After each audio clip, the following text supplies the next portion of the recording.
Agradecerles por su asistencia. Sabemos que en los inicios de semestre este tipo de cosas ocurren. Algunos estudiantes solamente inician formalmente sus actividades hacia la segunda o tercera semana, así que de verdad ofrecemos disculpas, pero también a nuestro invitado, al maestro Alonso Sánchez, quien pues gustosamente nos dijo que sí aceptaba esta primera conversación en el marco de esta cátedra. Y pues ya en un momento María Isabel hará la presentación formal. Yo de todas maneras aprovecho para agradecerle, maestro, por su presencia. Y sabemos que es amigo de esta casa, de la Distrital, y que lo molestamos mucho por acá, y que de verdad pues nos parece una muy bella oportunidad iniciar con esta reflexión el día de hoy, pues por todo lo que significa la obra del maestro pues aquí en Bogotá, pero creo que también para el país y para mucha gente joven pues que también conoce su obra. En segundo lugar, pues contarles que el IPASUD ha propuesto para esta ocasión una cátedra que centra su reflexión en la relación entre sociedad, artes y conflictos un poco en plural y muy a propósito. Parece un poco extraño que la ciudadanía y la democracia tuviesen algo que ver con las artes y en general con la experiencia estética, como dicen algunos. Sin embargo, pues lo que nos ha mostrado no solamente el campo académico, intelectual, que analiza los fenómenos relacionados con las artes, las estéticas y la cultura, sino también las experiencias de los artistas y también lo que está pasando hoy con las generaciones más jóvenes, es que definitivamente esos lenguajes, que son los lenguajes de las artes, brindan otras posibilidades para comprender la realidad. Y esas otras posibilidades para entender qué es este mundo, a veces desde la lógica cognitiva racional, parecen insuficientes. Por esa razón nos parece muy propicio incluir esta reflexión este semestre, no solamente para pensar si las artes nos sirven como una didáctica, digamos los maestros solemos a veces hacer eso, si las artes nos sirven como una didáctica para que dejemos de ser tan violentos o tan conflictivos. Digamos que el asunto no es instrumentalizar las artes, no es instrumentalizar esta noción de estética y de experiencia estética, sino entender cómo los protagonistas de esto, ya sean los artistas, los escritores, la gente que está en el diseño, la gente que está en la arquitectura, nos muestra relaciones posibles entre sus objetos de reflexión y de creación con aquello que nos preocupa en la universidad, en el país y bueno, particularmente en el IPASUD, que es esa relación tan difícil entre la paz y el conflicto, entre la democracia y los autoritarismos, entre la libertad y la regulación, bueno, ese tipo de cosas, ¿no? Por eso nos parece que es una posibilidad, otro camino para pensar estos temas y problemas, y pues por esa razón agradezco mucho a quienes vinieran, pues creemos que vale la pena iniciar por acá. Y lo otro que también vale la pena señalar es que estamos en la idea de que fortalezcamos académicamente y administrativamente la cátedra. Hemos venido haciendo un proceso de planeación con los maestros. Yo agradezco mucho la presencia también de los profesores que siempre nos han acompañado y que siempre han estado interesados en la articulación, particularmente al profesor Wilson que desde el PAIEP siempre ha estado muy pendiente de que coordinemos las cosas. Y en esta oportunidad pues se están haciendo simultáneamente también este tipo de cátedra en las demás facultades. Entonces pues bueno, bienvenidos. María Isabel va a hacer de manera muy breve la presentación de la cuestión, digamos, organizativa, logística también de la cátedra, y posteriormente le daremos la palabra al maestro. Con su ópera prima, Al diablo la maldita primavera, en el 2002. Esta novela, 2 años más adelante, fue llevada a teatro por Jorge Triana. Ha sido columnista en varios periódicos y revistas, como es el caso de la revista Soho, la revista Cambio, el periódico El Tiempo y El Espectador. Su más reciente libro, Líbranos del Bien, cuenta la vida de Ricardo Palmera y Rodrigo Tovar, quienes más adelante fueron conocidos con el alias de Jorge 40 y Simón Trinidad respectivamente. En una entrevista al periódico El Tiempo le preguntaron a Alonso Sánchez Baute si pretendía con Líbranos del Bien sacudir al país. Sánchez Baute contestó: si el arte no logra sacudirnos, entonces ¿qué nos va a sacudir? Y pues que sea esta frase para dar inicio a esta cátedra de sociedad, artes y conflictos. Vamos a tener más o menos unos 40 minutos de exposición y después tendremos tiempo para preguntas. Gracias. ¿Esto funciona? ¿O no sigue nada más? ¿Aló? Probando. Bueno. Hola, buenas tardes. Gracias primero que todo, gracias por la invitación. No me canso de darle las gracias a los de la Distrital porque desde que publicamos mi primera novela, se ve muy maluco ahí, sí, dime y yo lo hago. Desde que publicamos Al Diablo la Maldita Primavera, pues siempre he tenido como una gran recepción en la universidad, aquí en la Distrital. Y pues constantemente como que me llaman de la UT y todo eso, no sé si es porque es el único teléfono de escritor que tengan o el único que les contesta, no sé, pero siempre están como muy pendientes y yo les agradezco muchísimo como ese cariño que siempre, bueno, adicionalmente en Al Diablo hay una historia muy dramática de un personaje que casualmente era estudiante de la Distrital en ese momento, entonces también como que siento algo de empatía por haber contado esa historia tan dura, tan cruel que se contó ahí, ¿no? Por otro lado, como yo no muerdo, ni como, ni nada de eso, y si es posible, o sea, si es posible, ya que somos tan pocos, chévere que nos echemos un poquito más adelante, para que no estemos como tan allá atrás, sino pues como más... más juntos. Y que no se vea como que qué pena molestarnos, ¿no? Yo sé que ya estaban acomodados y todo eso, pero pues sobre todo ¿saben por qué? Pues como para que ustedes no se sientan obligados a estar aquí oyendo una carreta harta de un man ahí que ni conocen y que nunca han oído ni nada de eso, sino como para hacer una cosa como más cercana. Voy a decir y tratar de generar algún espacio como de mayor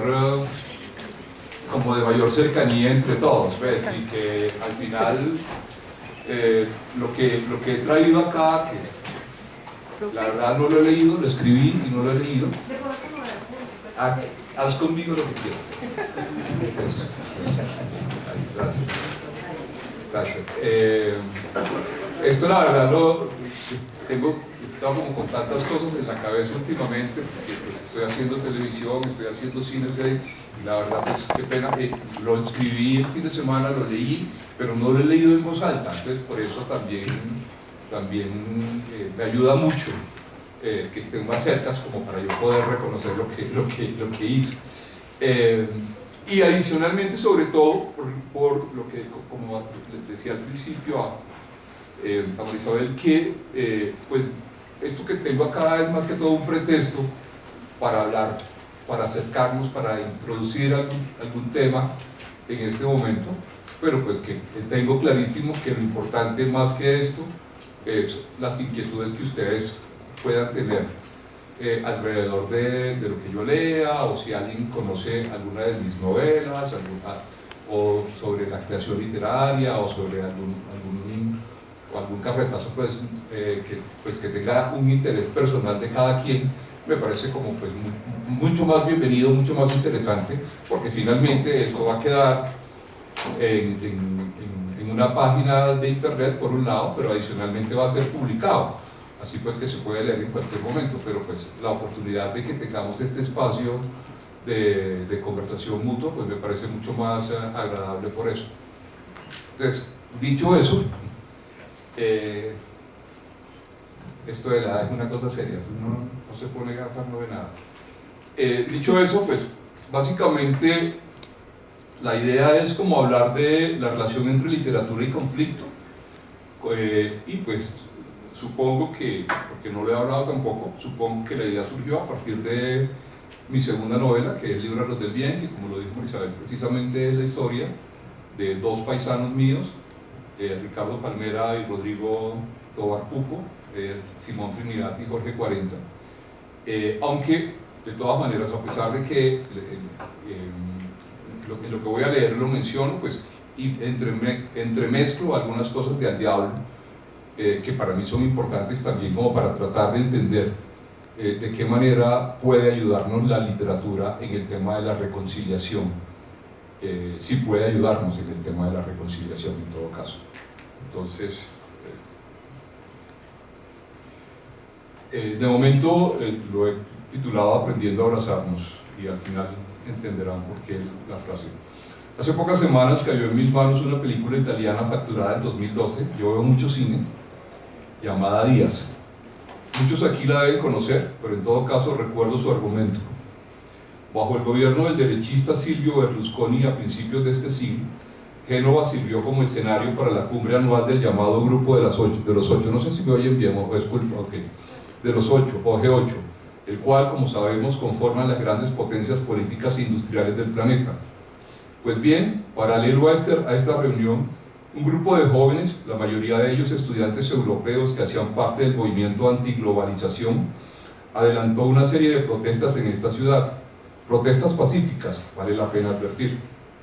Estos activistas, junto con un nutrido grupo de periodistas extranjeros, se hospedaban, durmiendo en sleeping bag, en los galpones de una escuela llamada Díaz.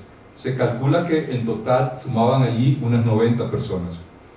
Justo minutos antes de la medianoche del último día de celebraciones del G8, 300 policías, pero hacia el amanecer se pidió el refuerzo de otros 400, 700 personas en contra de 90, irrumpieron en las instalaciones de esta escuela y, a pesar de que la mayoría de activistas levantó sus manos en señal de rendición, tan pronto los uniformados ingresaron en aquel lugar, descargaron su violencia contra todos ellos de forma salvaje y frenética, con el saldo trágico de un muerto y decenas de heridos de gravedad. ¿Qué llevó a las autoridades de esa pequeña ciudad al norte de Italia a descargar su ira, bolillo en mano, contra todos estos hombres y mujeres? 13 años después, las investigaciones lograron establecer que todo se inició cuando un muchacho borracho lanzó una simple botella contra un carro de la policía.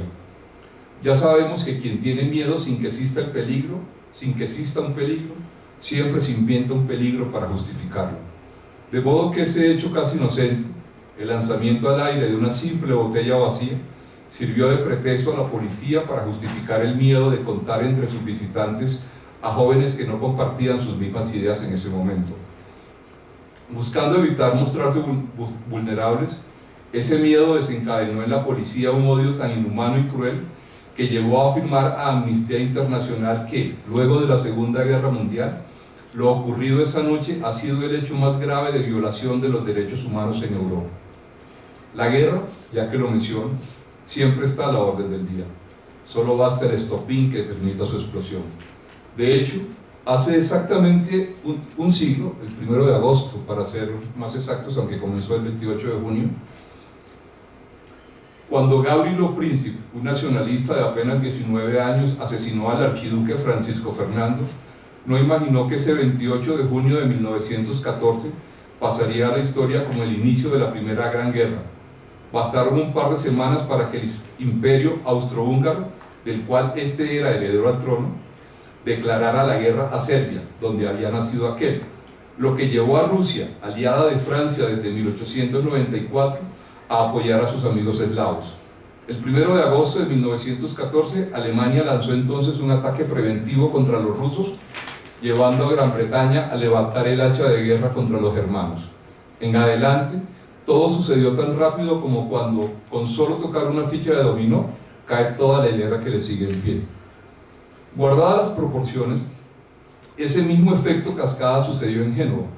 Una cosa llevó a la otra y luego esa se llevó a otra por delante. Ambas tragedias tienen algo en común: la aparición primaria del miedo que luego conduce al odio. No es el odio, como comúnmente se afirma, el más antiguo principio de las guerras. La envidia y el miedo, de hecho, son siempre más cercanos a la naturaleza humana. El odio es un sentimiento atado al amor, por lo que se dice que solo se odia lo que se ama. Desde los albores de la historia hemos aprendido a ver el odio como representación de lo malo, en tanto lo bueno es todo aquello tocado por el amor. El bien y el mal no son suficientes pero el bien y el mal no son suficientes para entender el carácter de los hombres. Moral y hasta mediáticamente, es fácil y cómodo echar mano de ambos sentimientos, pero resulta banal convencerse de una u otra cosa. Afirmar porque sí, que Pablo Escobar, y este es tan solo un ejemplo, fue un hombre malo, es cierto, pero para explicarlo a él no es suficiente. Igual ocurre con cada uno de nosotros, e incluso con los guerrilleros y los paramilitares. Para entender unos hechos siempre es importante conocer la historia que los motivó y el contexto en que se desarrollaron. Es lo que hace la literatura antes de profundizar en la trama o el conflicto. De ahí a que, por tomar otro ejemplo cualquiera, Shakespeare presenta en la primera escena de Romeo y Julieta la enemistad histórica entre Capuletos y Montesco, sobre la cual luego profundizaría el conflicto de su obra. Volvamos a Génova, casualmente, de donde mencioné al principio que un grupo de activistas antiglobalización protestaba en la ciudad durante aquella famosa reunión del G8. Ello significa que la policía estaba, digámoslo en términos coloquiales, con las pilas puestas, presumiendo que algo nefasto podía suceder.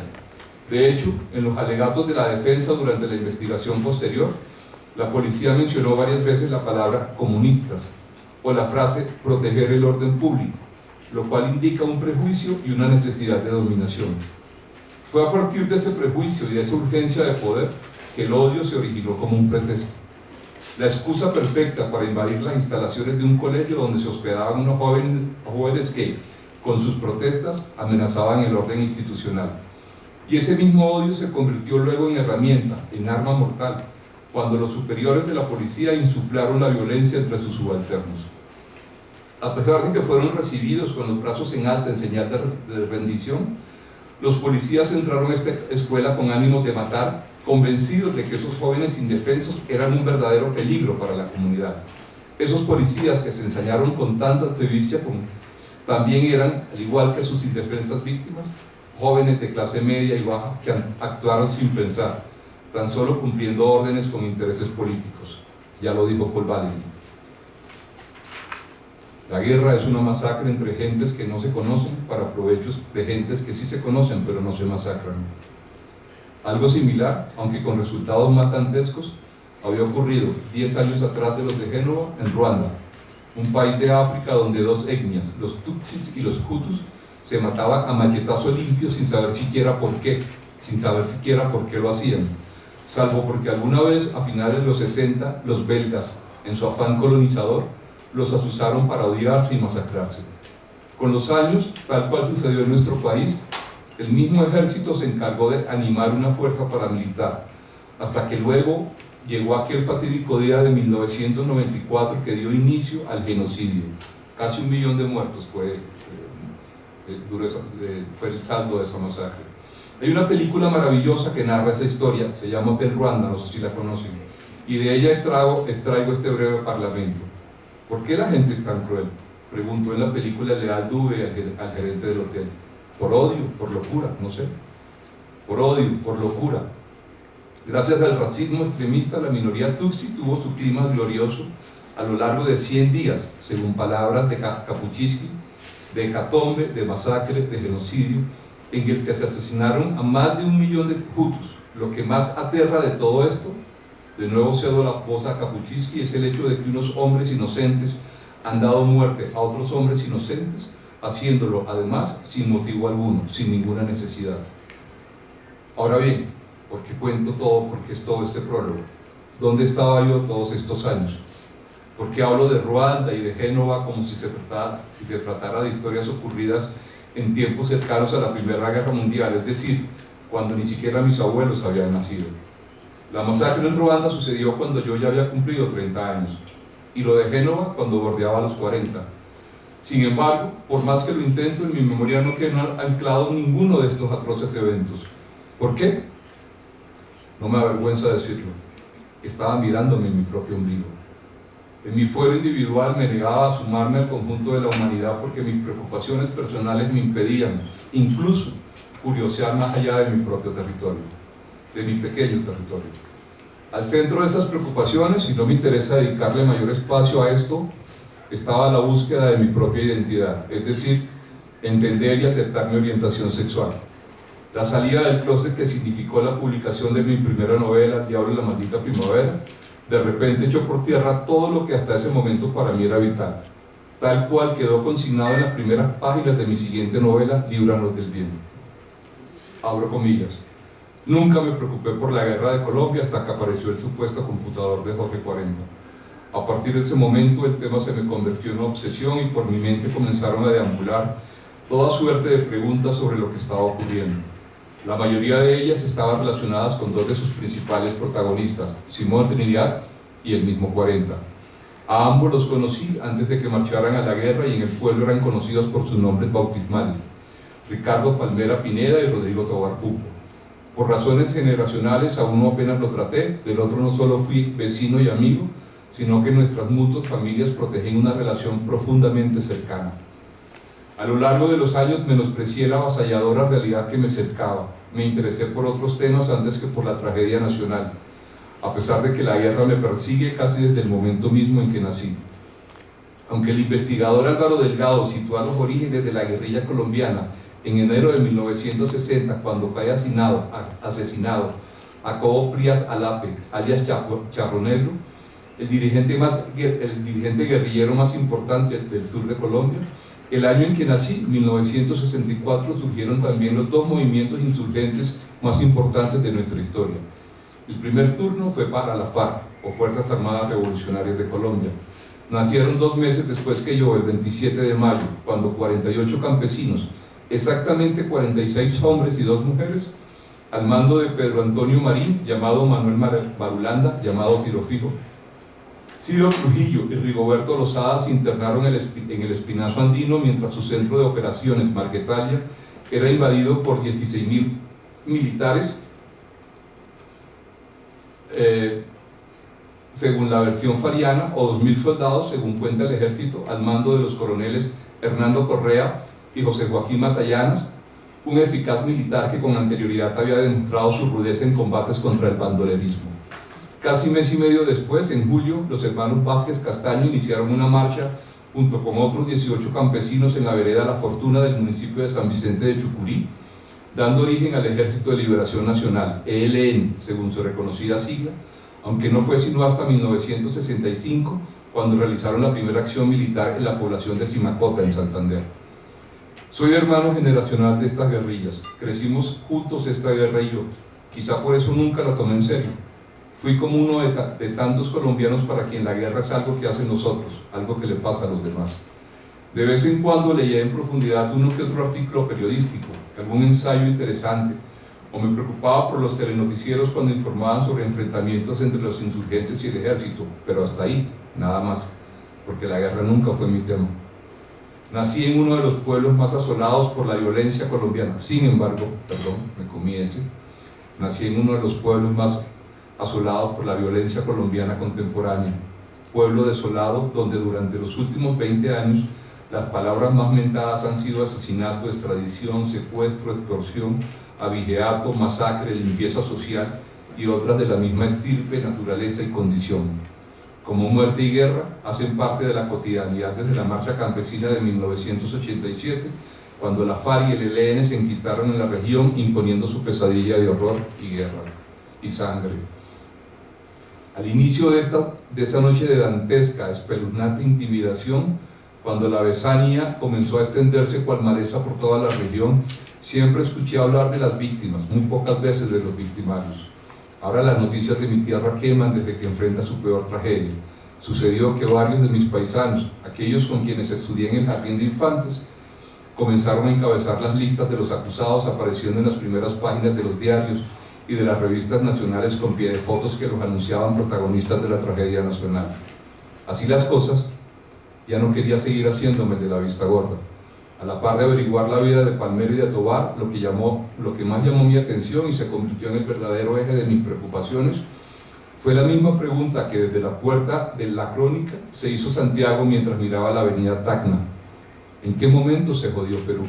Es una novela de Vargas Llosa que se llama Conversación en la Catedral, que trasladado a lo que nos ocupa significa en qué momento mi pueblo, tal cual la casa de Atreo, se convirtió en lugar habitado por maldiciones y venganzas. Y cierro aquí el paréntesis. Aunque salpicando los párrafos, transcribo estas palabras desde mi libro, porque siento que, al igual que conmigo, ha ocurrido con buena parte de los colombianos. La guerra no es más que algo que hacen los demás.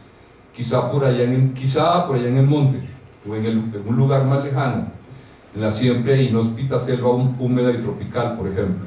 De hecho, este importaculismo es parte esencial del conflicto nacional.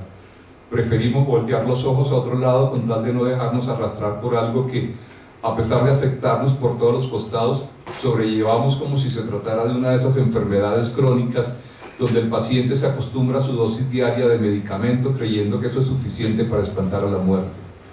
Nos quejamos de la falta de educación de nuestro pueblo, pero quienes hemos tenido la fortuna de contar incluso con una educación universitaria, somos los primeros en hacer a un lado nuestra realidad. Creemos que si nos detenemos a mirar más del tiempo necesario, corremos el riesgo de que la desesperanza nos pase factura de cobro. De modo que hacemos lo más fácil, desviar la mirada, desviar los ojos, no por falta de piedad, sino para evitar que la realidad nos atrape como mosca en tela de araña. Pero como la guerra, la realidad siempre nos acompaña, camina a nuestro lado robando fuerzas a nuestro espíritu. Por desgracia, como dije atrás, la guerra siempre está a la orden del día. Tanto es así que hasta hace pocos años tuvimos un presidente que, cada vez que necesitaba masajear nuestro nacionalismo, exaltaba sus malquerencias personales con el militarista vecino.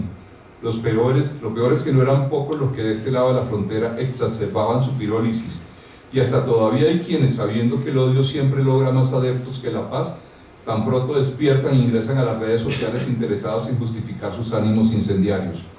Pero, aún sabiendo que el pacifismo nunca es absoluto, por más de lo que esos guerreristas, por fortuna cada vez menores, y hago una aclaración aquí que ahorita hablábamos casualmente, antes de iniciar la cátedra, por si alguien no lo sabe, yo soy oficial del ejército retirado, así que hablo con conocimiento de causa.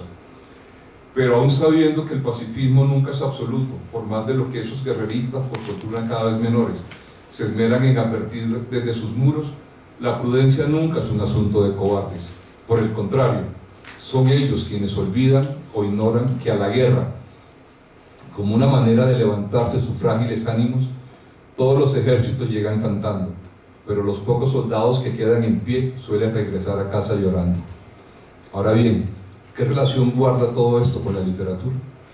Como en el mencionado ejemplo de Romeo y Julieta, la literatura no es tanto conocer una historia como entender las razones de esa historia y el conflicto que la originó. No se trata apenas de saber qué pasó, lo importante es entender por qué su protagonista actuó como actuó. Por eso, en el fondo, la literatura siempre cuenta una misma historia, la identidad o su búsqueda. Eso de saber quién soy como persona, como grupo, como raza, como hombre sexual, como nación. Es este el punto que universaliza un tema, y no la historia que cuenta la literatura, no su estructura, no la estructura que da forma a esa novela, ni el lenguaje con el que ella toma forma. En 100 años de soledad, García Márquez inicialmente bautizó como Barranquilla el pueblo donde toda su novela transcurría. Un amigo le hizo notar que, inventando un nombre, volvería a ese pueblo universal. Por eso ahora cualquier ciudad puede ser Macondo. Líbranos del bien, en cambio, que fue una novela que publiqué en el 2008, se interna en la biografía de estos dos personajes conocidos y habla de una ciudad conocida llamada Valledupar. Quien lee el libro puede decir, esta es la historia de Valledupar. Pues nuestra mente juega con ese defecto.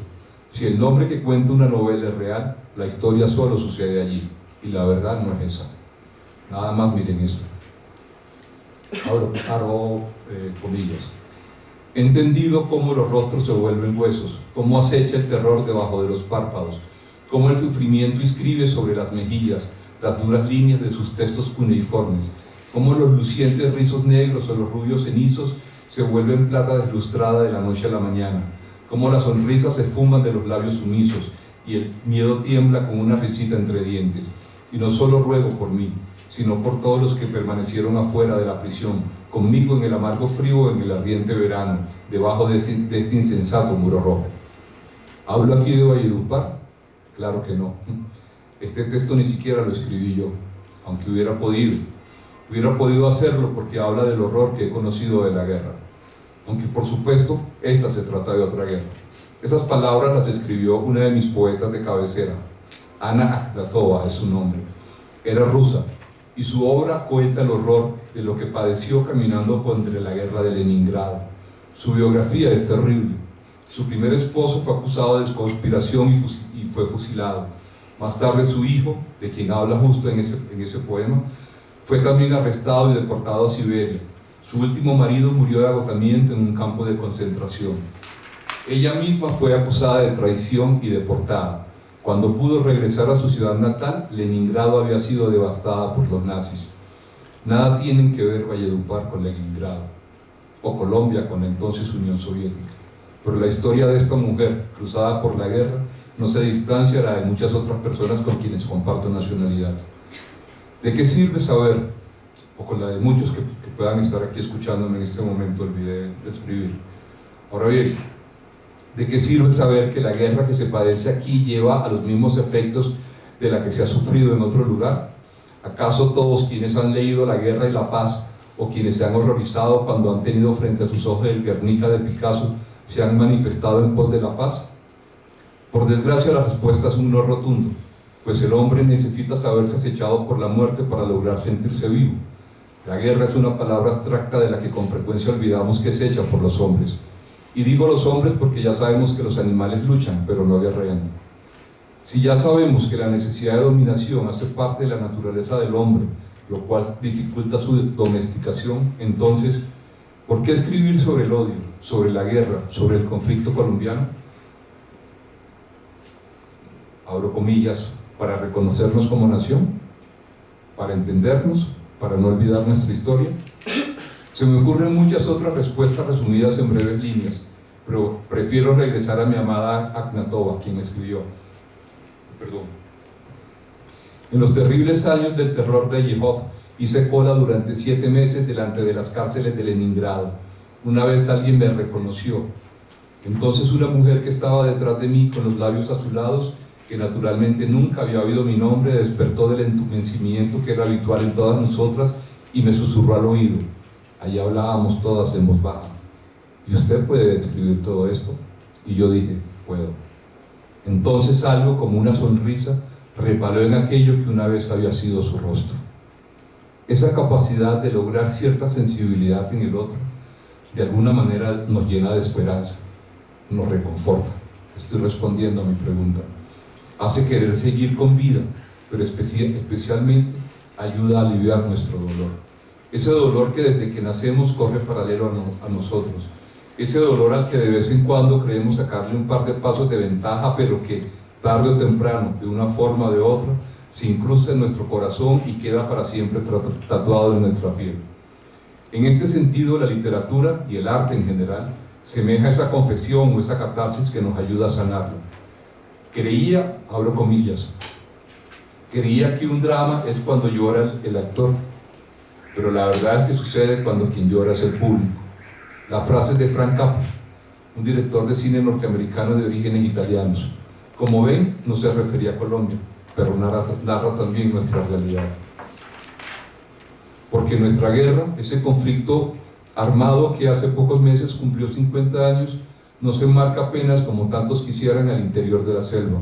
Es cierto que la brecha social se ha cortado estos últimos años, pero el hambre y la miseria y la impiedad y la corrupción y la carencia de justicia,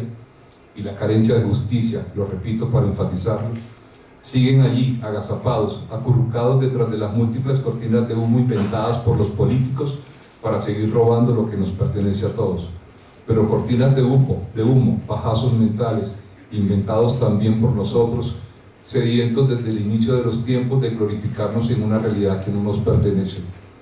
¿Podría entonces ayudarnos la literatura en un proceso de reconciliación, haciendo a un lado nuestro pasado donde buenos y malos vivieran juntos? Y aquí retomo el tema inicial del bien y el mal. Lo que puedo afirmar al respecto lo digo desde mi propia experiencia.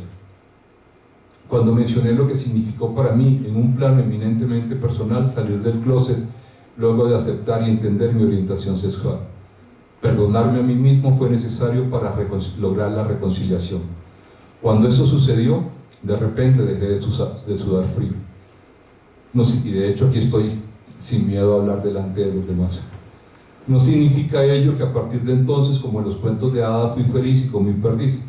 Pero sí es claro que todo se ha vuelto más fácil, más llevadero, pues yo mismo ya no me hago el camino más difícil. Y algo supremamente importante para enfatizar la respuesta de esa pregunta que atrás me formulé: he podido ponerme en los zapatos del otro.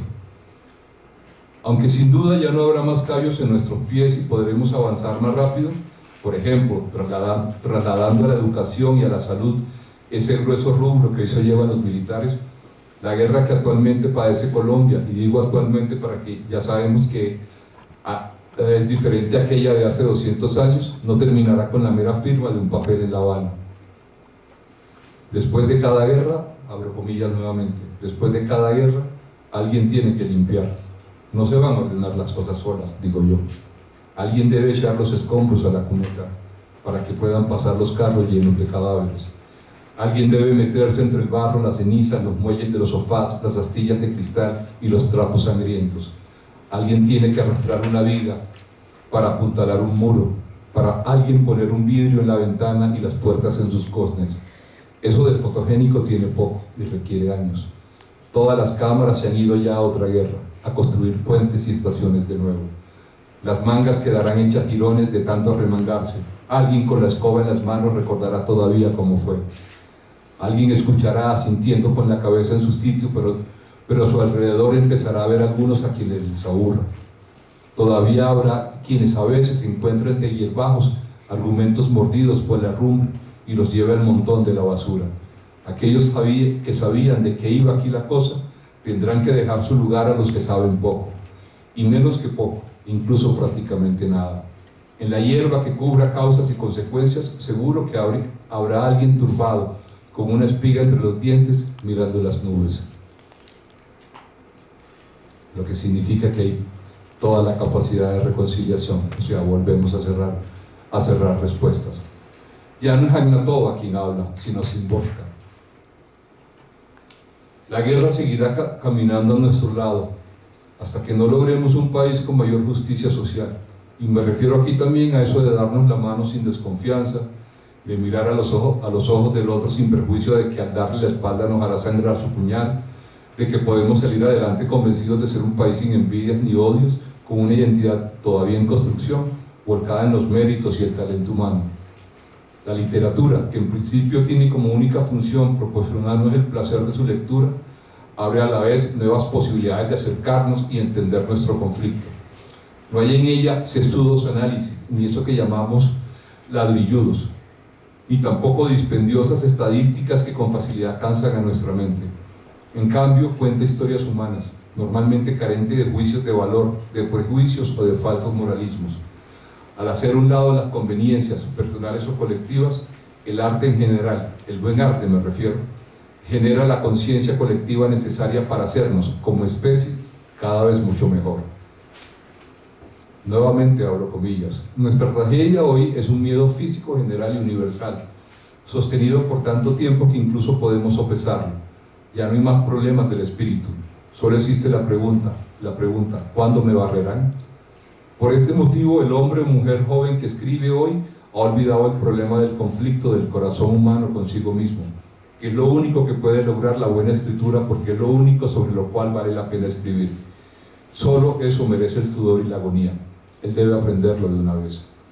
Debe enseñarse a sí mismo que tener miedo es lo más bajo que hay, y al enseñarse eso, olvidar el miedo para siempre, y no dejar espacio en su taller a nada que no sean las viejas verdades y realidades del corazón, las viejas verdades universales sin las cuales una historia es efímera y está condenada a morir. Amor y honor y caridad y orgullo y compasión y sacrificio. Mientras no haga eso, trabajo bajo una maldición. No escribe de amor sino de lujuria, de derrotas de las que nadie pierde nada de valor, de victorias sin esperanzas y lo peor de todo, sin caridad, sin compasión. Sus aflicciones no se duelen en huesos universales, no dejan cicatrices. No escribe del corazón sino de las glándulas. Hasta que vuelva a aprender estas cosas, escribirá como si asistiera al fin del hombre y lo contemplara. Me rehúso a aceptar el fin del hombre. Es bastante fácil decir que el hombre es inmortal simplemente porque perdurará, prevalecerá. Es inmortal, no porque sea único espíritu capaz de compasión y sacrificio y resistencia. El deber del poeta, del escritor, es escribir acerca de estas cosas. Es un privilegio aligerar el corazón del hombre para ayudarlo a resistir, al recordarle el valor y honor y orgullo y esperanza y compasión y caridad y sacrificio que ha sido la gloria de su pasado. No es necesario que la voz del poeta sea un mero registro del hombre, puede ser uno de los apoyos, de los pilares para ayudarlo o perdurar y prevalecer. Cierro paréntesis, cierro comillas. Estos 3 párrafos hacen parte del discurso de aceptación del Premio Nobel de Literatura William Faulkner en 1949. Es claro, aquí se dice, al regalarnos entendimiento y aceptación, la literatura ayuda en nuestra búsqueda de la felicidad y en la posibilidad de hacer parte de un mundo mejor, para ver si algún día, así sea al final de nuestros días, podamos contradecir el aforismo aquel escrito por José Naroski: tantos siglos de civilización y todavía no hemos aprendido a abrazarnos. Muchas gracias.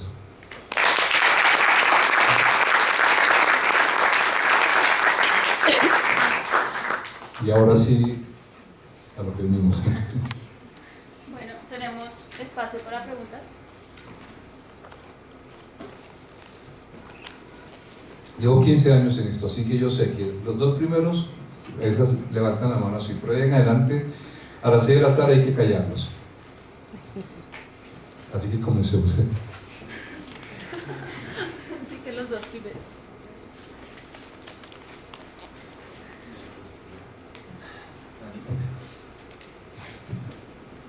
Eso, valiente. Usted nos habla sobre las formas poéticas que se relacionan con la historia y el argumento social de las artes, ¿cierto? Sí. Y cómo se deben generar ciertas pautas para poder dar como esa fácil estructura que se ha dado política y socialmente en Colombia. Yo digo, ¿usted cuáles autores está reconociendo poéticamente, desde la poesía, que hayan tenido esa exposición? Aquí he mencionado estos 2 porque me llama mucho la atención, particularmente traerlo a colación. Yo no leo mucha poesía, eso no es nada nuevo, además, y tampoco me avergüenza decirlo. Yo soy ante todo narrador y leo mucha literatura. No leo mucha poesía, desafortunadamente, pero hay unos cuantos poetas que leo, a los que siempre les he seguido el rastro y que nunca olvido. De hecho, por ejemplo, cuando estaba escribiendo este texto, eché mano de la memoria con mucha facilidad. No tuve que entrar a buscar, a ver a quién citaba, que hable sobre esto que yo quiero y que de alguna manera apoye lo que yo estoy diciendo, sino que de una llegó a mi memoria. Incluso ahorita que estaba hablando aquí, en este momento me quedé pensando, Dios mío, ¿por qué en vez de traer este poema de Szymborska no traje aquel que se llama La fotografía?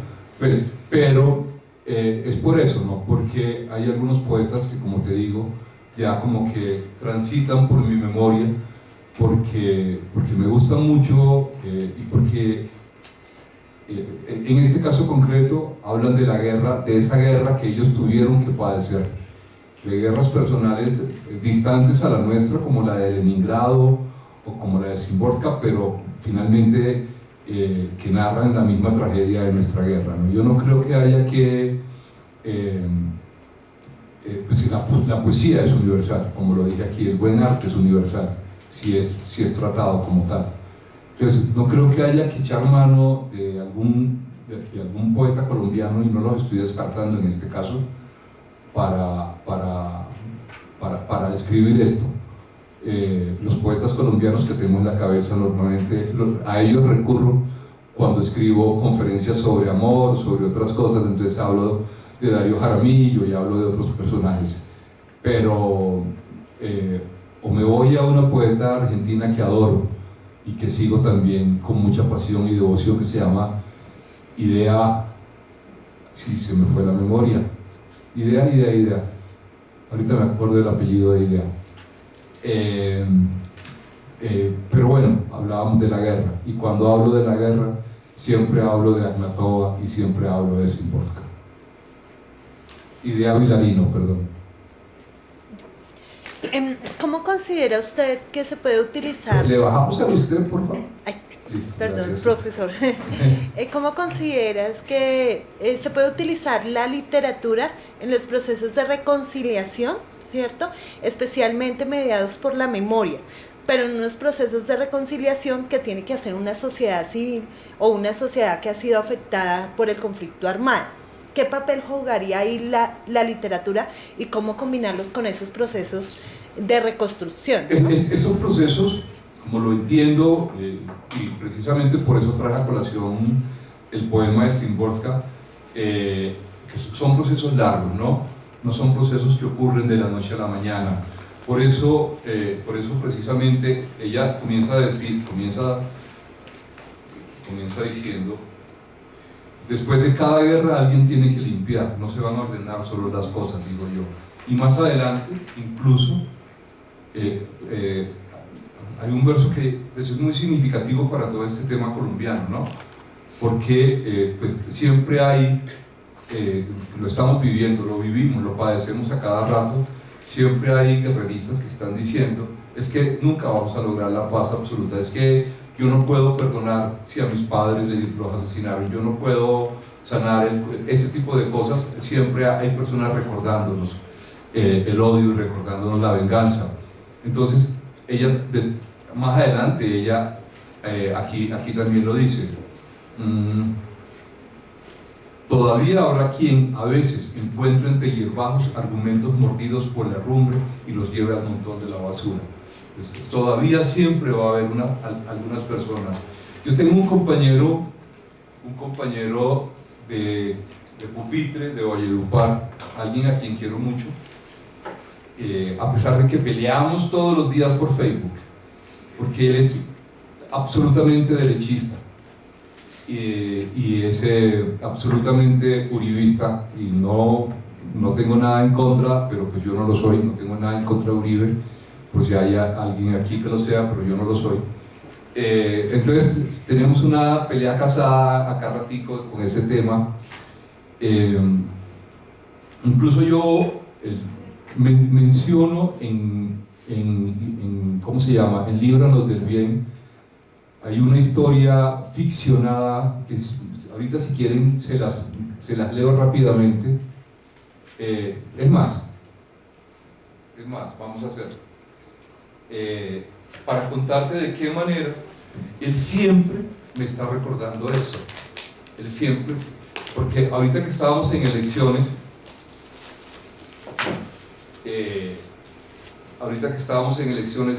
todas las discusiones que teníamos, todos los debates que teníamos en el muro abierto de Facebook caían en la misma trampa, de que es que el tema de las víctimas, toda la gente que ha matado, toda la gente que mataron los guerrilleros, toda la gente que mataron los paramilitares, o sea, como que siempre está ese tema abierto, ¿no? Y al final, o sea, todas las razones llevaban a eso, ¿ves? Y siempre traía argumentos, o se inventaba argumentos para decirme que detrás de eso, pues, es que el hombre no puede perdonar porque es que la condición humana y todo ese tipo de cosas, y al final siempre terminaba lo mismo, era su perdón, era un tema personal de él, ¿ves? Y esto está aquí ficcionado, pero él sabe, y todos los vallenatos sabemos, que cuando leen esta historia, de quién estoy hablando, a pesar de que el nombre que aquí menciono no es el nombre del papá de este amigo mío. A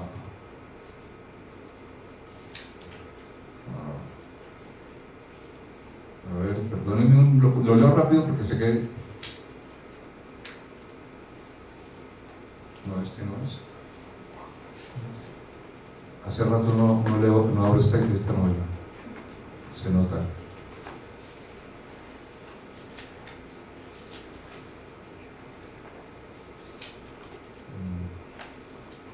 Espera. Voy a ver si me salto algunos párrafos para no. Cualquier asesinato es feral, pero la forma como la guerrilla mató a mi hijo Ángel sobrepasa los límites del entendimiento. No puede tener corazón quien asesina con tanta sevicia, con tanta hazaña, con tanta rencor. Ya sé que conoces muy bien los hechos, a pesar de que hace tanto no habitas en este pueblo. Esto, para entrar en contexto, tú sabes de qué hablo, pero pues los que han leído la novela, Marisabel, Josefina Palmera es la protagonista de mi novela, es una mujer de 102 años, y en principio ella me está hablando a mí, como periodista. Me duele recordarlo, pero es necesario hacerlo para dejar constancia de la manera como el destino se ha encarnizado con mi familia. A Ángel los guerrilleros se la tenían velada desde hacía rato. Luego de que mataron a Efraín, para mí fue claro que la guerrilla no pensaba quedarse quieta, que estaba detrás de nuestro dinero. Fue cuando tuvimos aquella reunión familiar en la que decidimos reforzar al máximo la seguridad de todos nosotros. A la mayoría de mis nietos resultó fácil ponerlos a salvo. Sucedió cuando buena parte de ellos adelantaban estudios universitarios, de manera que ora vivían en Bogotá, ora fuera de Colombia. Pero, ¿quién sacaba a mis hijos de mi tierra? El amor por Valledupar hace parte de mi herencia. Jamás habría insistido en que se mudaran a otra ciudad. Hicimos lo más práctico. Dejamos de visitar las fincas. En adelante, este manejo se hizo mediante videos. Ya sabes cómo era eso. El capataz filmaba el hato y el cassette que entregaba servía para negociar el ganado. Fueron épocas de aburrimiento cuando los hombres permanecieron encerrados en sus respectivas viviendas. Para colmo, bien sabes lo que dicen: en ausencia del gato los ratones hacen fiesta. Así que esos bandidos cogieron de modita pasar por la finca todos los días a robarse un par de bloques de los quesos que se vendían acá en el mercado. 2, 3, 4 bloques cada día. El caso es que el queso no volvió a llegar completo. Ángel Pupo Palmera era un hombre atravesado, que es como aquí llamamos a los pendencieros, a la gente que es más neurótica que una recua de gansos. Al principio se aguantó la vaina, pero llegó el día de decirle no más. Entonces se puso de acuerdo con el capataz y a la producción completa de queso le mezclaron 4 litros de cianuro. Todos los peones callaron al día siguiente cuando los guerrilleros pasaron a recoger su porción. Santo remedio. Entiendo que murieron 43 bandoleros. No volvieron a aparecer por más de 6 meses y Ángel se confió. La guerrilla lo esperaba el mismo día que decidió, sin avisarle a nadie, pisar de nuevo su propiedad. Luego el capataz nos contó los pormenores. Primero lo amarraron, desnudo, a un poste. Entonces lo castraron, le metieron las tamacas en la boca. Las tamacas para nosotros son los testículos. Le metieron las tamacas en la boca. Con un machete le cortaron los dedos, luego los brazos. Con un hacha le cortaron los pies, luego las piernas. Para entonces ya le habían sacado ambos ojos.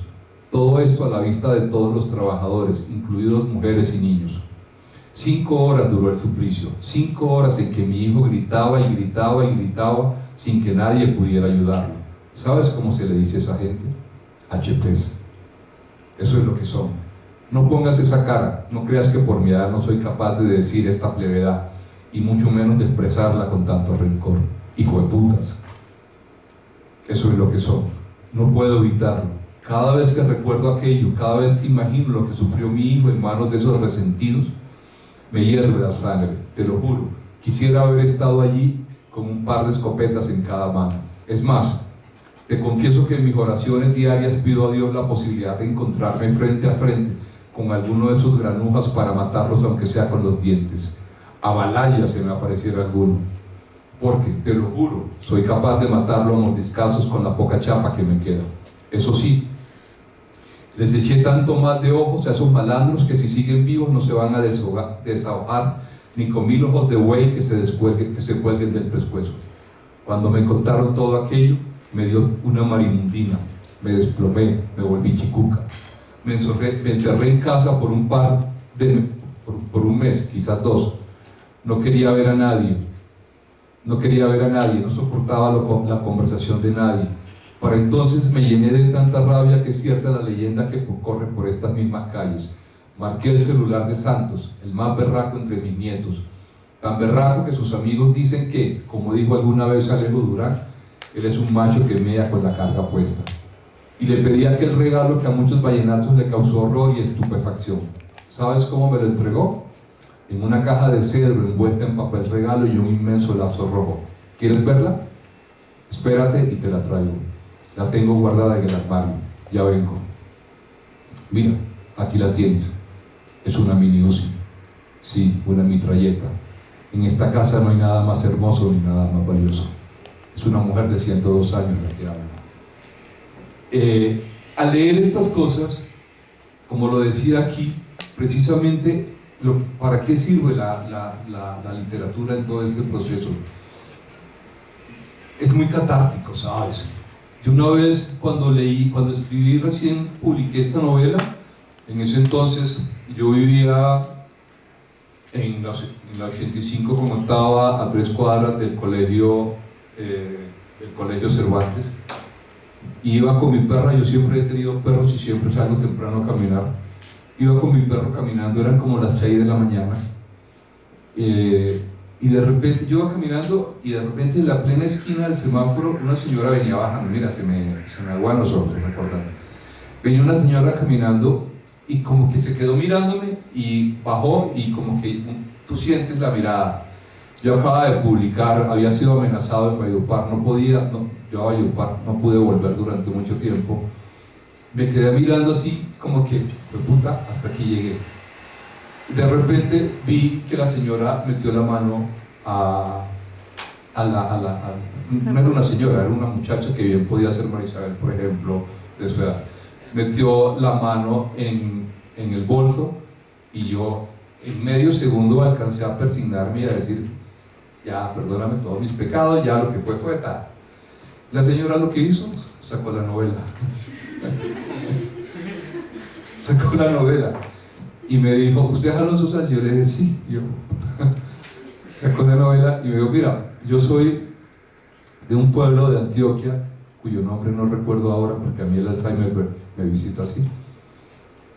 Y cuando leí esa novela, desde que leí esa novela no he parado de llorar, porque lo que usted cuenta aquí es exactamente la historia de mi familia. Y me abrazó y siguió llorando ahí como 5 minutos abrazada conmigo, y como que uno dice, o sea, como para responderte a tu pregunta, así como ella, cuando uno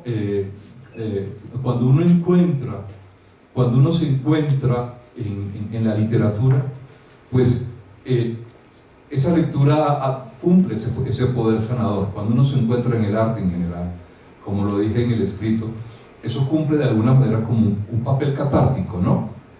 Perdón, como que uno puede sacar todo eso que tiene adentro, que uno todo el tiempo está como haciéndose el fuerte, como lo digo acá. Todo eso está como que el dolor no es conmigo, yo soy el macho pa' macho, y esto no va conmigo, no se va a meter, yo voy 2 pasos más adelante que eso. Siempre está como diciendo: pero qué va, qué mierda, uno es humano. Y eso va ahí como metiéndose, y por más de que uno lo niegue, lo afecta, nos afecta. La guerra nos afecta de todas las maneras. No solo nos afecta a los muertos que están en el Urabá antioqueño, o a los que están en cualquiera de los pueblos que no es Bogotá, porque Bogotá, aquí lo digo, vive alejada de todo lo que pasa en el resto del país. Incluso aquí donde estamos vivimos alejados de todo lo que pasa en la periferia, en Usaquén y en Ciudad Bolívar, para no ir tan lejos. Entonces, cuando conocemos estas historias y nos permiten hacer esa catarsis, de alguna manera ayudan en ese proceso de reconciliación, porque nos permiten perdonarnos a nosotros mismos. Pues, ¿qué fue lo que dije aquí cuando conté mi historia con la salida del closet? Hasta que yo publiqué Al Diablo, yo odiaba al mundo, y si hubiera podido hubiera matado a mis padres. O sea, a punto estuve de hacerlo, ¿ves? Porque tenía tanta rabia que no me faltó poco, ¿ves? Porque culpaba a todo el mundo, hasta que yo no entendí y acepté todas esas cosas y me perdoné a mí mismo. ¿Y qué? Whatever. Entonces ahí como que cambió todo el sentido y terminé diciéndolo como lo acá: puedo ponerme en el zapato de los otros, que es precisamente lo que intentamos los escritores con la literatura, que cada lector se ponga en el zapato de la persona que está narrando y entienda por qué dice y por qué padeció y por qué sintió eso que tanto daño le hace, ¿no? No sé si te satisface tu pregunta. Hola. Lo dije que después de 2 comenzaba más fácil. No, realmente no tenía pregunta, solo hasta el momento que hace la reflexión de la memoria del personaje, y me hace pensar, más que preguntar, reflexionar si la literatura realmente hace catarsis, o puede ser quien devele la satanidad de un acto o el fervor sobre el otro. No sé quién es más asesino, si el que descuartizó o el que botó el cianuro. Entonces, dice uno, la literatura podría ser un catalizador para negar las violencias o para satanizar unas violencias y sacralizar otras violencias. No entiendo por qué cuando decimos víctimas, solo decimos víctimas de la guerrilla, víctimas de los paramilitares, y no concebimos las víctimas del Estado y las víctimas de los militares. Cuando dice usted, mataron seres humanos, y se refiere a los militares, a las personas del común y corriente, y no pareciera que los otros no fueran actores humanos. Bueno. Es en el sentido de mirar cómo a través de la literatura podríamos también ser, al igual que en los medios, neutralizadores de las perversidades y al mismo tiempo distensionadores de las realidades. Eso solamente como para dejarlo en el... no sé, no tendría elementos porque desafortunadamente no conozco ninguna de sus novelas. Pido disculpas, no, pero por eso no era necesario. No quería intervenir porque es como un poco chocante, ¿no? Pero frente al ejemplo me dio la oportunidad para hacer la reflexión y decir, yo recuerdo que al igual que usted por su trabajo literario tuvo que salir de Valledupar, Alfredo Molano le tocó irse de Colombia cuando publicó Trochas y Fusiles. Y no fue el Estado el que lo sacó, ni fue el paramilitarismo, ni fueron los militares, sino es la denuncia política que hizo. Y sobre todo, dice uno, como sociólogo, el pecado más grande que comete creyendo que estaba publicando la gran obra y lo único que estaba era denunciando los corredores por donde transitaban la guerrilla de la selva. Entonces dice uno, ¿cuál es la función del literato cuando devela verdades o devela misterios? O cuando entre la fantasía y la realidad hace mezcla y el lector no tiene la capacidad sino la antigüedad para confundirse. Entonces dice uno, ¿cómo lograr? Y es solamente, no es pregunta, sino una reflexión que me hago a partir del ejemplo que coloco. Dos cositas.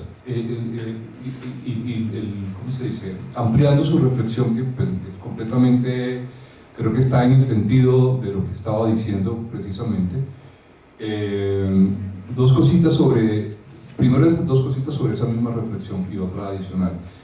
Tiene toda la razón, no solamente cuando hablamos de víctimas, y aquí lo mencioné en lo que leí en el documento y no en la novela, no solamente tenemos que ceñirnos al tema guerrillero y paramilitar, eso lo tengo clarísimo.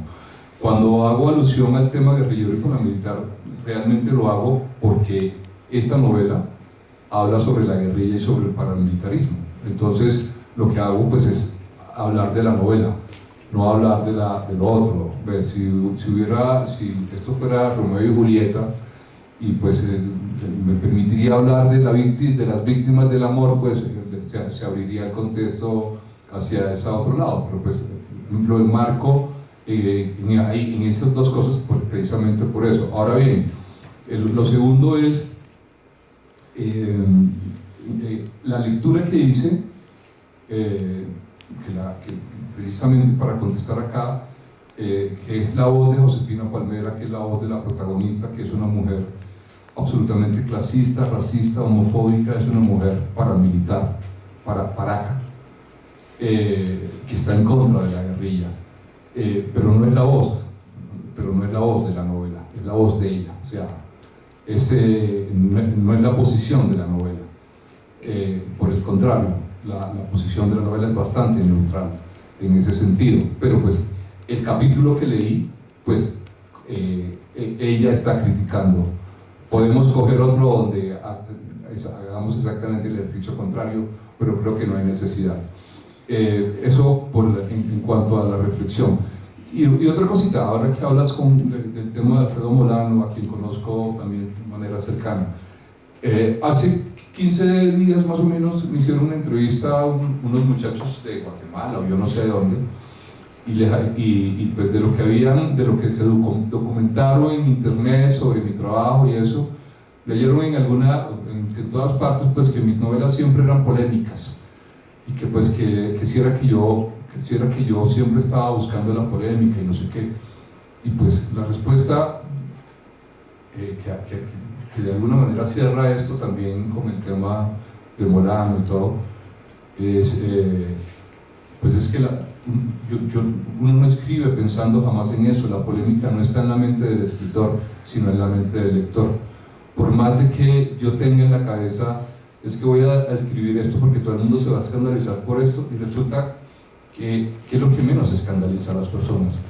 O sea, y precisamente por eso hablo de catarsis, porque en la medida en que eso lo toca, eso que dice ahí, aquí en Líbranos del Bien, o en Romeo y Julieta, o en Hamlet, o en lo que sea, o en Los Ejércitos de Roser, o en el libro que sea, eso que lo toca a uno es lo que le permite de alguna manera pues, ayudar a sanar, no digamos, porque pues uno tampoco es psiquiatra y tampoco es la función. La función mía es simplemente contar una historia, y la función de la literatura es simplemente el placer de su lectura, nada más. Pero pues no podemos negar que como efecto colateral, digámoslo en términos médicos, también se da eso. De manera pues que lo que escandaliza, la polémica, lo que hace daño, o lo que sana siempre es en nosotros. Por ejemplo, y vuelvo al tema, y no es por meterme con la guerrilla, sino es porque me queda más fácil hablar sobre eso. Cuando recién publicado un senador de la izquierda me escribió un correo diciéndome que le había gustado mucho la novela, pero que tenía un pero muy grande, que no me perdonaba por nada del mundo que yo hubiera descrito que a Ricardo Palmera, cuando vivía en Valledupar, le gustaba usar camisas a la última moda. O sea, lo que menos yo pensé que iba a generar, o sea, fue, claro, después que tuve oportunidad de hablar personalmente con él, me explicó, me dijo, es que lo que hiciste con eso fue que lo pusiste al mismo nivel y que él era un guerrillero importante, no sé qué. Yo estoy contando una historia. Para mí Ricardo Palmera no es un guerrillero importante, para mí es un personaje. Pues yo no estoy metiéndole ni juicios morales ni nada de todo el asunto, pero es como para contar también eso, ¿no? Porque yo hubiera pensado, si voy a escribir esto, todo el mundo se va a escandalizar. Que Ricardo Palmera use camisas de colores, no se hubiera imaginado, hubiera escandalizado mucho más este capítulo que acabo de leer, por ejemplo. Y resulta que no, que lo escandalizó fue eso. De manera pues que es como lo que a cada persona le toque, ¿no? Y en eso uno no puede hacer nada, porque ya es la mente humana, la mente de cada uno de nosotros. Acá, acá y acá. Y 4. Uy, qué bueno. ¿Sí ves, Marisa? Dime. ¿Está bien como la idea de reflexión? ¿Perdóname? Es como la idea de reflexión a propósito de lo que nombraba el profesor. Yo pienso que no se puede ser neutral. Definitivamente no se es neutral cuando se escribe, ni se es neutral en la forma de pensar ni de hablar. En un país estamos obviamente con una carga ideológica, política, como la queramos llamar. Y a propósito de todo este tema de la paz, se han venido alimentando los odios. Hablamos de reconciliación, hablamos de la necesidad de hacer memoria y de cómo el arte, la literatura puede ser un medio de catarsis, o como lo queramos llamar. Pero hace pocos días, por ejemplo, en RCN, en el programa de Pirri, sacaban un programa donde sacralizaban totalmente los actos de la guerrilla, alimentando el odio en un momento coyuntural que hablamos de la necesidad de la paz y que mucha gente está esperanzada. Sin embargo, se mostraban los crímenes atroces de la guerrilla. Entonces, como de qué forma definitivamente estamos apoyando a esa catarsis, lo estamos haciendo más énfasis a recordar esos odios que tenemos como sociedad colombiana. Bueno, yo no puedo hablar por Pirri, por supuesto, que es gran amigo mío adicionalmente, pero no puedo hablar por Pirri, pero sí te contradigo en lo primero que dijiste, que uno no puede ser neutral. ¿Sabes una cosa? Si algo tiene el libro en los del bien, es que no hay un solo juicio de valor. Y eso es de las cosas que los que la han leído, de pronto pueden hablar mejor por mí que yo, que llama la atención de este libro. Y es que en ningún momento yo digo que son buenos o son malos. En ningún momento entro a juzgar ni a Simón Trinidad ni a Jorge Cuarenta, por una sencilla razón adicional. Y es porque no estoy hablando de Simón Trinidad y de Jorge Cuarenta, sino de Ricardo Palmera y de Rodrigo Tobar, que son diferentes. Es diferente la persona al personaje, y entonces eso facilita mucho las cosas, por supuesto, porque no estoy metiéndome con el tema de la ideología. En ese sentido, cuando uno cuenta esa historia, pues digamos, hay neutralidad en el sentido de que no hay un juicio de valor y uno no está... ayer casualmente que hablaba con un amigo que es psiquiatra sobre el tema de la conferencia, le contaba que estaba escribiendo esto, y nos sentamos como una hora a hablar por teléfono sobre el tema. Él me decía que la literatura tenía que llevar al lector a tener una posición y llevar al lector a esa posición. Yo no estoy de acuerdo con eso. Pues porque pues eso es un panfleto, entre otras cosas. Para mí la literatura es contar una historia. Contar una historia. Cada quien verá al final de qué manera, si tiene que ponerse del lado de uno o del lado del otro, pero pues tampoco creo que uno tenga que ponerse del lado de uno o del lado de otro. Es simplemente ayuda al acercamiento, nos ayuda como seres humanos, creo yo, simplemente. Pero no le veo, no creo que tenga que ir más allá. Sí, yo pues recordé un poeta, estudiante de la UNIS en la década de los 80, que a propósito incluso en la Universidad Nacional se hizo en el año 1987 un encuentro nacional estudiantil llamado Chucho Peña, precisamente en memoria de Chucho Peña, poeta. Y lo curioso de Chucho Peña es que él, como poeta, escribió un poema más o menos que decía algo así como que podrán arrancar mis manos, podrán quitarme los brazos, podrán sacarme los ojos, cortarme la lengua, pero jamás podrán quitar de mí, ¿sí? Refiriéndose a la clase oligarca y al gobierno de este país, jamás podrán arrancar, quitarme de mí, hijos malparidos de la patria, mi conciencia. Y resulta que Chucho Peña lo desaparecieron, y después apareció muerto y asesinado tal cual como él describía su poema.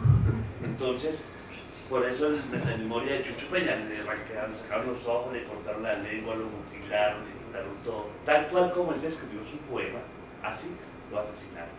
Entonces no sé, entonces también de la poesía, mire cómo el poeta denuncia, se opone, y tal cual como él describió, digamos que él escribió puede hacer su muerte, tal cual un poema. Chucho Peña. Y claro, asesinaron con el año 1985, que fue una década muy dura de desapariciones y torturas y todo. Y desafortunadamente, pues sí, nuestra sociedad últimamente se ha mostrado como que, digamos que la balanza se ha cambiado, porque muchas de las consignas, el movimiento social de izquierda que levantaba muchas reivindicaciones, hoy en día, digamos que la sociedad y el Estado ha tomado todos esos elementos y los ha utilizado. Por ejemplo, uno dice hoy, oye, pero ¿por qué la guerrilla hoy en día es una guerrilla, digamos, hablando figurativamente, como se está planteando, una guerrilla tan violenta, tan agresiva? No como esa guerrilla de los años 60, que era una guerrilla estética, ética, que tenía una forma de comportamiento y de actuar, ¿sí? Bonita, algo así, romántica, ¿sí? Pero esta guerrilla la absorbió una mierda, ¿sí? Pero entonces me preguntó, decía un amigo mío, un profesor de aquí en la universidad, me decía, pero Ricardo, a ver, un Estado bonurriento, traqueto, narcotraficante, sicariato, asesino, un Estado con todas esas características está pidiendo una guerrilla de los años 60, pues ahí también tienen su guerrilla bonorrienta, asesina y todo ese tipo de cosas si se refería al caso, ¿cierto? Entonces, como que esa es la discusión que se da así, en el sentido de ser figuradamente, digamos, como contestándole desde el discurso del Estado, ¿entiendes? Entonces, a mí me parece que de todos, pues, para no como ideologizar y politizar el tema, pero de todos modos, sí hay una realidad que se ha desconocido, y es que aquí se ha mostrado el tema del secuestro como lo más grave que hay en el país, cuando lo más grave es el tema de la desaparición forzada, que multiplica y son más de 15 o 20 mil desaparecidos forzados que existen en el país, porque por lo menos el secuestrado, sabe uno que el secuestrado lo tiene alguien, está vivo, todavía tiene la posibilidad de que se recupere, pero el desaparecido todavía hay madres y familiares que están esperando su familiar desapareció hace 20, 30 años, cada vez que golpean la puerta pensando que llegó y no llega, ¿sí? Es un tema mucho más grave que no se ha tratado, ¿sí? Aquí en el Estado, y desde luego que de una u otra manera son temas dados desde la literatura y la poesía, de una u otra manera genera este tipo de discusiones, sí, por los temas que se abordan allí, porque como si es una experiencia individual, personal, y a veces queda uno en la subjetividad, porque la señora es la que está afectada, pero igual también de los cubanos también hay situaciones como esas, porque a veces la gente se imagina que el guerrillero es un sujeto extraño y raro, resulta que ese guerrillero también tiene hermanas, también tiene mamá, también tiene papá, también tiene familia, también tiene una cotidianidad, ¿cierto? Pero no se muestra así ante la sociedad, sino como algo extraño y diferente, un fenómeno raro y extraño al ser humano. Sí, pero hay algo de lo que dijiste que me quedó en la cabeza, que me llama la atención retomarlo, ¿no? Y que me parece también urgente, y es: necesitamos urgentemente los colombianos desguerrillizar y desparamilitar nuestro imaginario. Y por eso digo aquí que el tema de la paz no va a llegar simplemente, en mi posición, con una simple firma de paz en La Habana. Sí, políticamente eso vende y compra votos, pues sí es fácil, la gente es lo más fácil de creer, pero realmente, ¿de qué paz estamos hablando? O sea, ¿realmente la paz es firmar un papel? Si eso soluciona todo el problema, pues, pero yo no creo, honestamente, yo no creo que eso solucione el problema. Por eso me parece urgente, y por eso trae a colación el poema de Steinborg, me parece urgente que comencemos a bajarle el tono a la guerrilla y a bajarle el tono al paramilitarismo y a hacer a un lado todo eso, y entremos realmente a solucionar los problemas que nosotros estamos teniendo. Como digo acá en paréntesis que abrí, en el evento en que eso suceda, por ejemplo, y todo ese rubro que estamos gastando en el Ministerio de Defensa pasaría a educación y a salud, por ejemplo, donde pues, hay más tela para cortar, más en salud que en educación de pronto. Y lo digo porque pues, en la medida en que me voy envejeciendo, cada vez voy enfrentando más los problemas de la salud.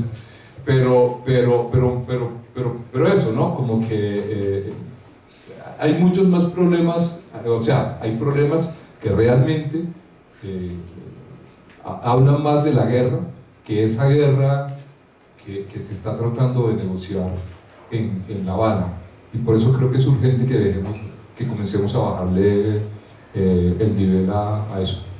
Acabas de dar una idea para escribir una columna al respecto. Yo quería cerrar con algo que... Sí, profesor. Sí. Y es que realmente, no, para no dejarlo ir, es que cuando yo digo cuando dicen aprender a abrazarnos, o acercar y abrazarnos, o querer abrazarnos, es una invitación, el abrazo no es fácil. Ajá. Hay que tenerlo en cuenta. Sí. Que el abrazo no es cordialidad. El abrazo puede ser sentimiento como puede ser odio, puede ser aprecio como puede ser odio.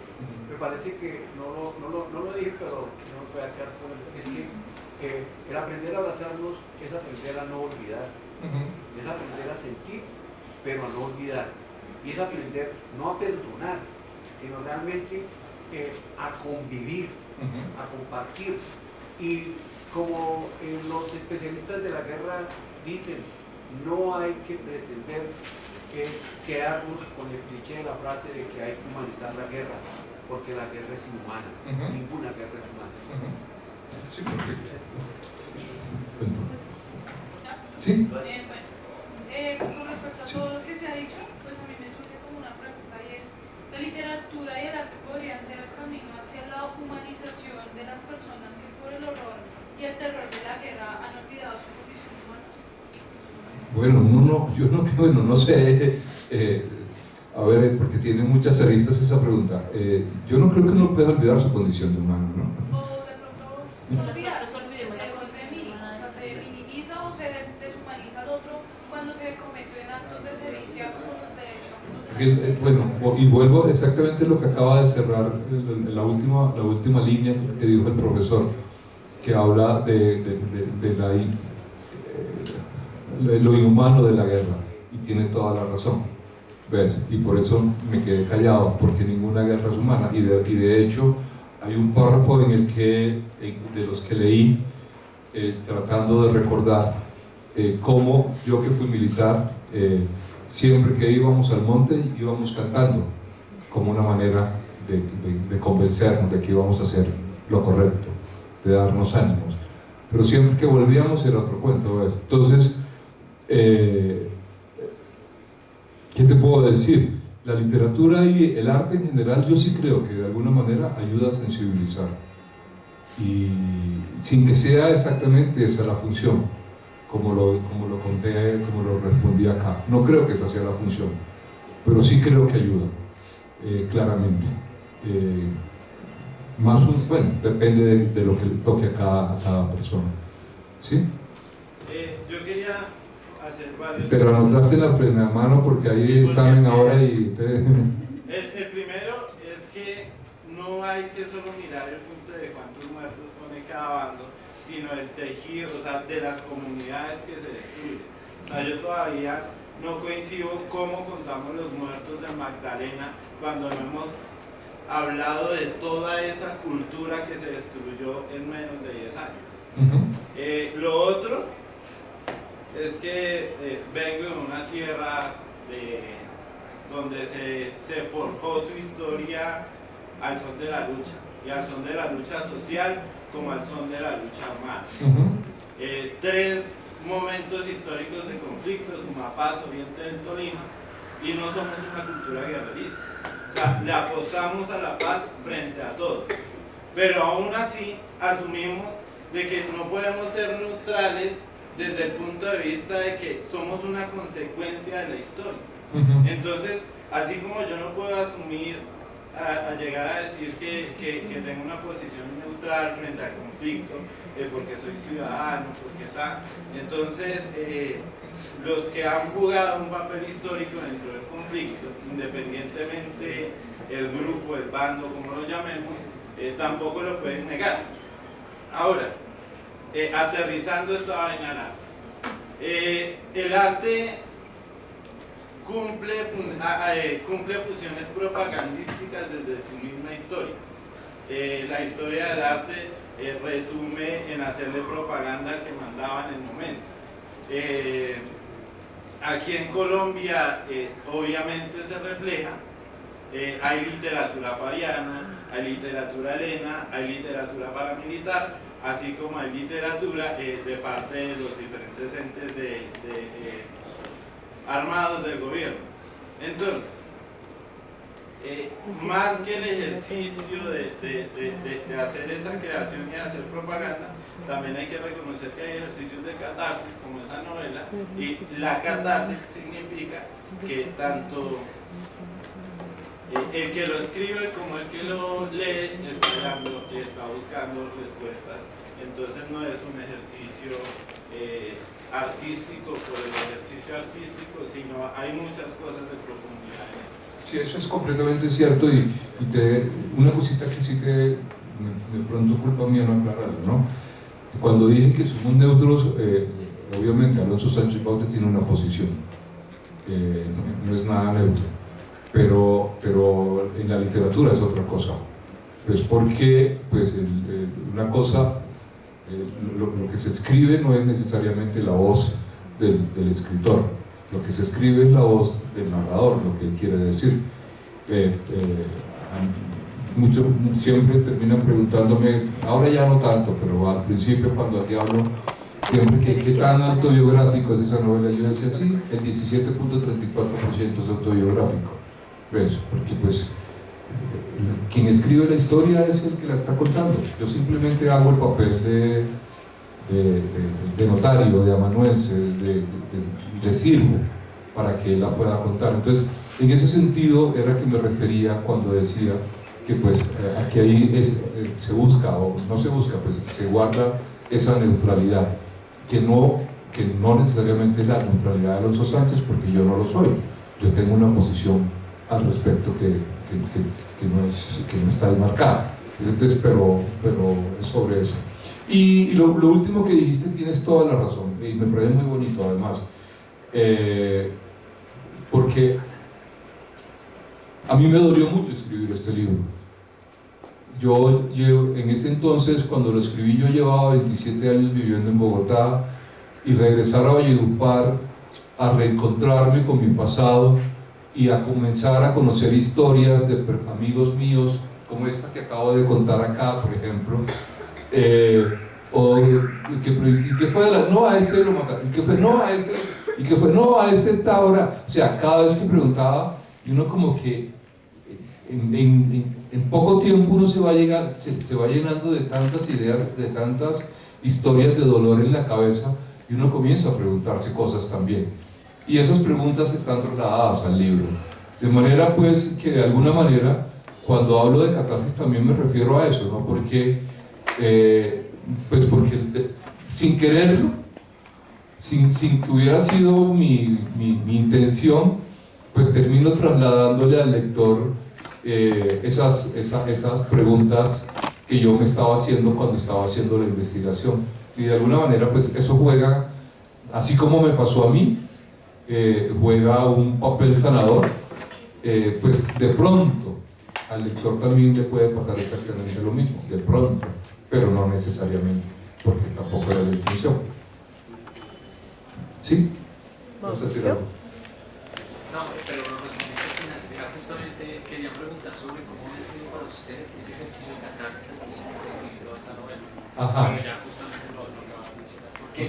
Porque claro, digo, lo que yo me preguntaba es si es muy podido llegar y encontrarse con que las personas con las que uno creció, el amigo, el vecino, lo que hablamos un poco de que en la niñez es a donde uno se forma el carácter, quienes lo acompañaron pues se convirtieron de la noche a la mañana en los grandes protagonistas de una tragedia que se presume la tragedia nacional. Entonces quería saber, digamos, de su boca cómo había sido el tema, pero pues bueno, ya lo... Sí, ahí lo había resumido el compañero de esa manera, ¿no? De alguna manera, pues para mí fue sanador. Afortunadamente tuve la oportunidad de escribirla, y en la medida en que lo escribí, pues como que lo boté, digámoslo así. Y pues eso es lo bueno del arte, ¿no? Es lo bueno del artista, que tenemos esa posibilidad de sacar todo eso que llevamos ahí. ¿Quién más? ¿Había más manos?